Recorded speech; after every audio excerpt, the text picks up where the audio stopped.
Qui construit la matière? Bienvenue. Aujourd'hui, on va ouvrir la boîte à outils du chimiste. L'idée, c'est de voir comment, à partir de toutes petites briques, on arrive à construire des édifices moléculaires hyper complexes.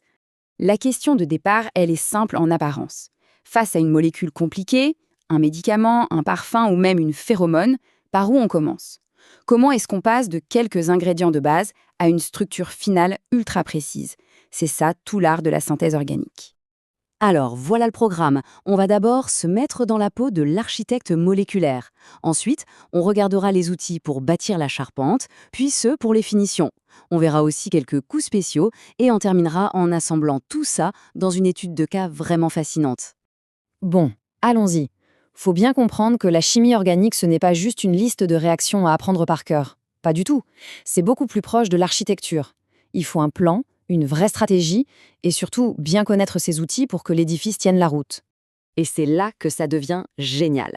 Il n'y a pas une infinité de réactions à connaître. En fait, il y a un certain nombre de mouvements de base, des réactions fiables, logiques, qui, une fois qu'on les maîtrise, permettent de construire à peu près n'importe quoi. Le but, ce n'est pas de tout mémoriser, mais de savoir quel outil sortir et au bon moment. On commence par les fondations, la base de tout, la charpente. En chimie, ça veut dire créer des liaisons entre des atomes de carbone. C'est vraiment l'acte de création le plus fondamental, celui qui permet d'allonger les chaînes ou de construire des cycles. Et pour créer ces liaisons, il nous faut un attaquant. Le terme technique, c'est un nucléophile.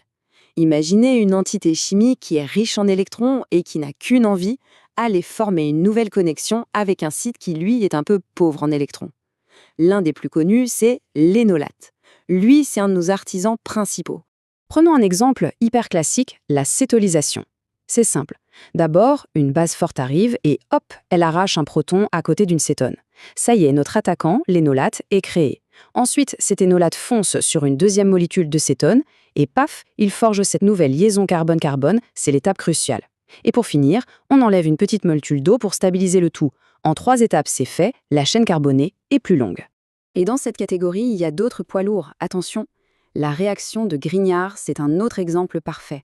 On crée un organomagnésium, qui est un nucléophile d'une puissance incroyable, capable d'attaquer tout un tas de groupes pour bâtir des squelettes parfois très complexes. Ok, une fois que la charpente est posée, l'architecte passe aux finitions. On parle des fenêtres, de la plomberie, de l'électricité.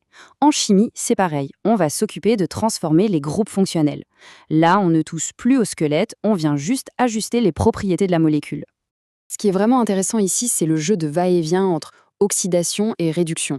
C'est comme les deux faces d'une même pièce. Par exemple, on peut prendre une cétone et la réduire pour en faire un alcool, avec un réactif comme le LiALH4. Et puis, si on change d'avis ou si le plan l'exige, on peut faire le chemin inverse. On oxyde cet alcool pour revenir à un aldéhyde. Ça donne un contrôle très fin sur la molécule. Et la boîte à outils est vraiment bien remplie.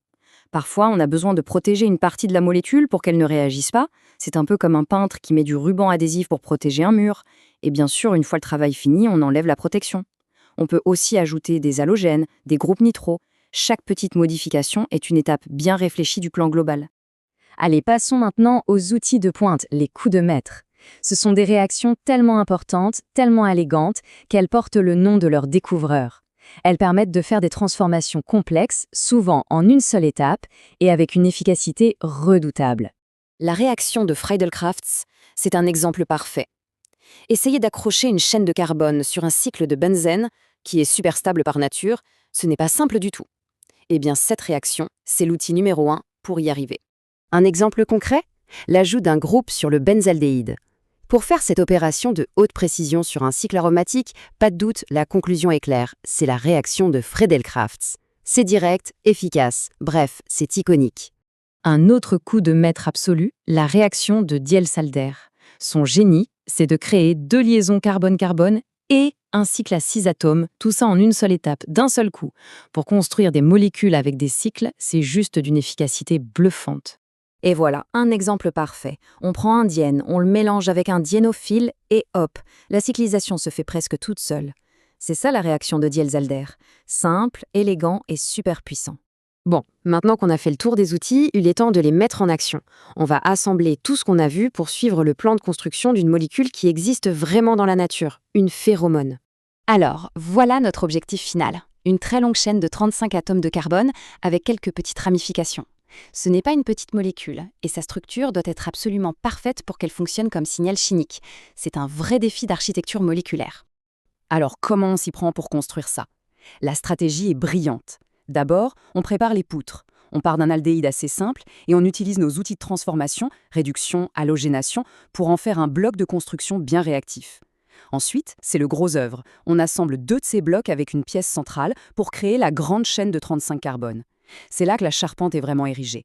Après, ce sont les finitions. On enlève un groupe qui ne sert plus à rien pour obtenir une cétone bien symétrique.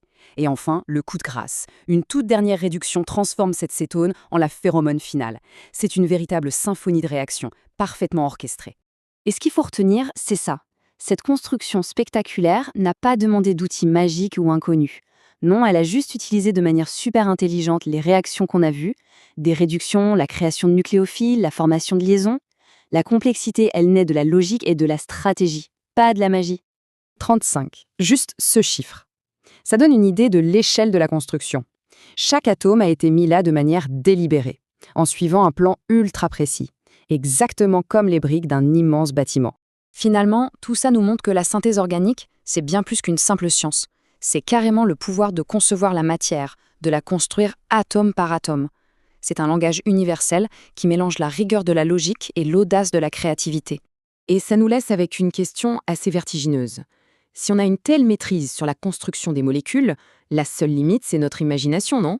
De nouveaux médicaments, de nouveaux matériaux, des solutions pour l'énergie.